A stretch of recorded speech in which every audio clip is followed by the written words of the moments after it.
Delve into the power and pitfalls of intuition for spiritual clarity and alignment. Part 1: The Whisper of Intuition. Intuition is often described as the voice of the soul, a quiet, persistent nudge that gently steers us toward decisions and paths that align with our deeper purpose. Yet, have you ever paused to ask yourself, how much of what you feel as intuition is truly your inner wisdom?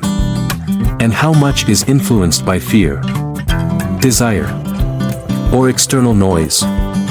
I've often pondered the delicate balance between trusting this internal compass and ensuring it's not hijacked by hidden biases. As we embark on this exploration together, let's strip away the romanticism of intuition and confront its raw essence. Think back to a time when you trusted a gut feeling. Was the outcome as you envisioned? Did the decision bring you closer to alignment? Or did it lead to a lesson cloaked in difficulty? Intuition is not infallible. It thrives when nurtured and withers when neglected. But how do we nurture it? Intuition requires clarity. And clarity demands silence. In today's chaotic world, silence is rare. The mind races with a million voices, expectations, judgments, fears, and hopes, all clamoring for dominance. Yet intuition, the most genuine of all, whispers softly. To hear it, you must quiet the noise. I ask you, when was the last time you sat with your thoughts? Not seeking answers, but simply listening. There's a profound wisdom in stillness. Start by dedicating a moment each day to pure presence. It doesn't have to be grand, a walk in nature, a quiet moment before sunrise, or simply watching your breath. But here lies the challenge: the mind rebels.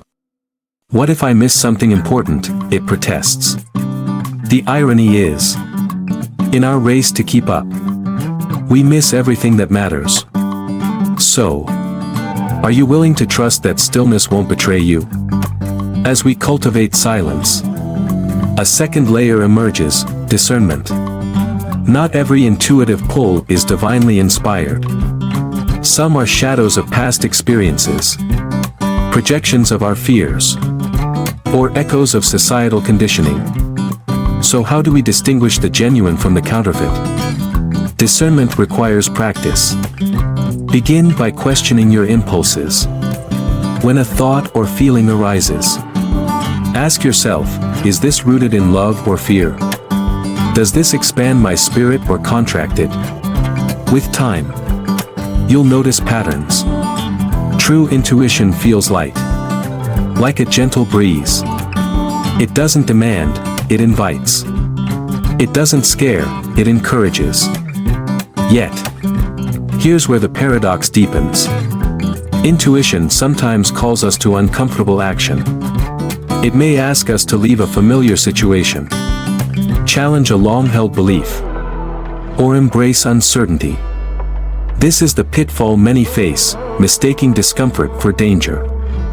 You've likely heard the phrase, follow your heart. But what if your heart is scared? What if it's clinging to safety? This is where courage intertwines with intuition. Trusting your inner voice often requires leaping before you see the net. So, I ask you, when your soul calls, will you have the courage to answer? Part 2: Discerning the Divine, How to Trust Intuition Amid Doubt and Noise. Now that we've begun to recognize the quiet, persistent voice of intuition, we face an even greater challenge: the noise, doubt, distractions, and the expectations of others can obscure intuition's clarity, leaving us questioning what is real and what is imagined. Let's start here. How do we discern the divine voice of intuition amidst the cacophony of thoughts? The first step is radical self-awareness. How often do you truly know where your feelings originate? Do you act out of habit? Or are your actions born of conscious choice? Consider this: every decision carries an energetic imprint. Some choices are like sparks of light, they feel right. Effortless. Expansive. Others weigh heavy, dragging us into cycles of second-guessing. But intuition's language isn't always obvious. Sometimes it speaks in riddles, dreams, or synchronicities. Are you paying attention? Have you ever experienced a moment where the world seemed to conspire in your favor? Perhaps you thought of someone, and they called. Or a solution appeared just when you needed it most. These moments, seemingly random, are the universe's subtle way of affirming your alignment. But the question remains: are you open to noticing? To sharpen this awareness, I challenge you to embrace a daily practice of observation. Not judgment, just observation. Watch your feelings as they arise. Observe your thoughts without clinging to them. The more you witness, the more you'll uncover the hidden patterns shaping your decisions. Intuition thrives in trust. Yet trust is fragile. Doubt creeps in, disguised as rationality, urging us to analyze, dissect, and overthink. This is the great irony: intuition often feels irrational, yet its wisdom surpasses logic. So, when doubt surfaces, ask yourself, what am I protecting? What am I afraid to lose? Doubt is not the enemy, it is a teacher. It points to areas where your faith wavers, where fear holds you back. But intuition requires no guarantees. It asks you to leap with an open heart. This is why many resist its call. To trust intuition is to embrace uncertainty, to let go of the need for control. Let's take this deeper. Imagine you stand at a crossroads. One path feels logical, well-lit, and familiar. The other is unclear, shadowed, but it pulls at your soul. Which do you choose? Would you risk stepping into the unknown, trusting the whisper of your intuition? Or would you cling to the comfort of what you know? Here's a truth that may unsettle you: intuition often contradicts what seems practical. It doesn't always align with societal norms or the expectations of others.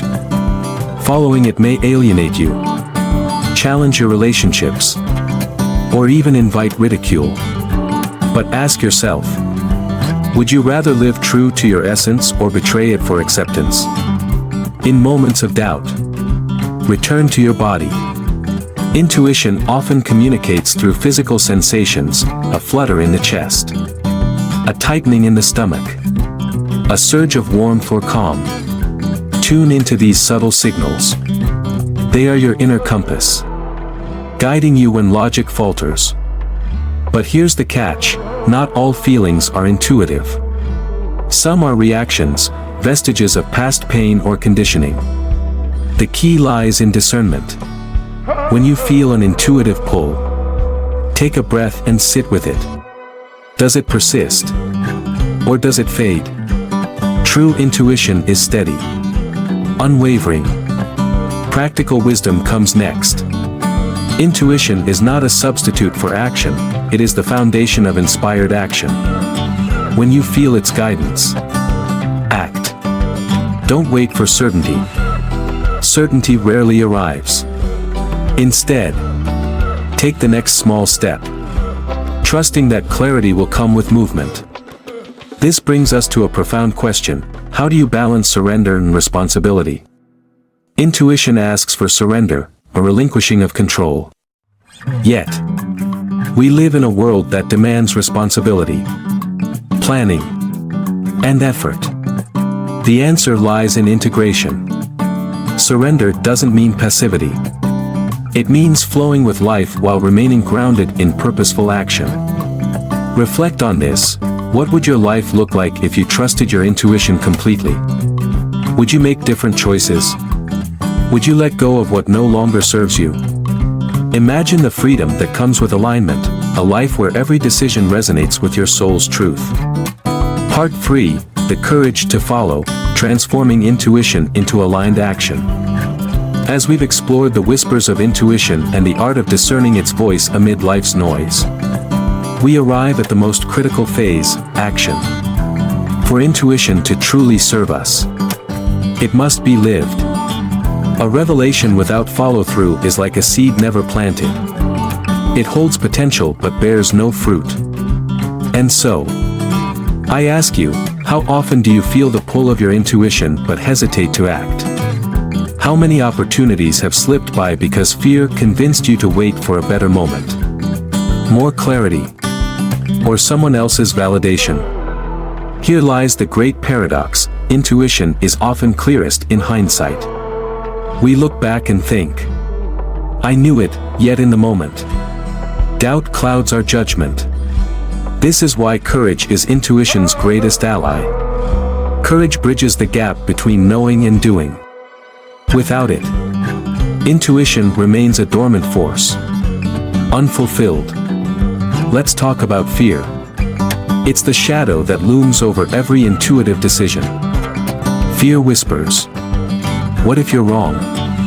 What if you fail? What if this path leads to pain?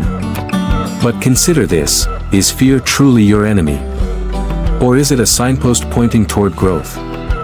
Every act of courage carries the risk of failure. But isn't stagnation its own kind of failure? When you resist your intuition out of fear, you deny yourself the chance to evolve. So the real question is not, what if I fail, but what do I miss by not trying? Practical steps help turn intuition into action. Start small. When you feel an intuitive nudge, test it in a low-stakes situation. For example, if you sense a friend needs support, reach out. If an idea excites you, explore it. These small acts build trust, showing you that intuition can be reliable. But small steps are not enough for long-term growth. There will come a time when intuition asks you to take a leap, a decision that feels life-altering. It might mean changing careers, leaving a relationship, or moving to a new place. These moments test your faith not just in intuition, but in yourself. Here's a practice to ground you in these moments, when faced with a major decision. Imagine both outcomes. Visualize yourself following your intuition and then staying where you are. Which scenario feels expansive? Which feels constricting? Pay attention to your body's response. It often knows before your mind catches up. Yet even with visualization, doubt can linger. This is where surrender plays a pivotal role. Surrender doesn't mean abandoning effort, it means releasing attachment to the outcome. When you act on intuition, trust that the result, whether success or failure, is exactly what you need for your growth. Let me share a story. There was once a man who felt a deep calling to leave his stable job and start a business centered on his passion. The decision terrified him, but the feeling wouldn't go away. He wrestled with doubt for months until one day, he made the leap. The first few years were fraught with challenges. But over time, his business flourished. Looking back, he realized that even the struggles had been part of his growth. The lesson here is clear: intuition often leads us into discomfort.